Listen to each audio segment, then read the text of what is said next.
ربعی بن حراش نے بیان کیا کہ عقبہ بن عمرو ابو مسعود انصاری نے حذیفہ رضی اللہ عنہ سے کہا کہ آپ نے نبی کریم صلی اللہ علیہ وسلم سے جو حدیثیں سنی ہیں وہ آپ ہم سے کیوں بیان نہیں کرتے؟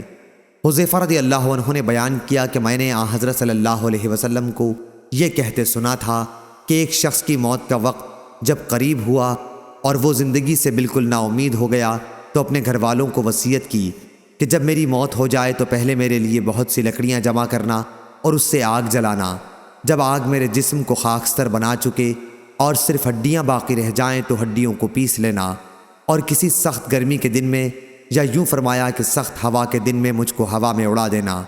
لیکن اللہ تعالیٰ نے اسے جمع کیا اور پوچھا کہ تو نے ایسا کیوں کیا تھا؟ اس نے کہا کہ تیرے ہی ڈر سے۔ آخر اللہ تعالیٰ نے اس کو بخش دیا۔ عقبہ رضی اللہ عنہ نے کہا کہ میں نے بھی حضرت صلی اللہ علیہ وسلم کو فرماتے ہوئے یہ حدیث سنی ہے۔ ہم سے موسیٰ نے بیان کیا، کہا ہم سے ابو ایوانہ نے بیان کیا، کہا ہم سے عبد الملک نے بیان کیا، اور کہا کہ اس روایت میں فی یوم راہ ہے سوائے شک کے، اس کے معنی بھی کسی تیز ہوا کے دن کے ہیں۔ صحیح بخاری حدیث نمبر 3479۔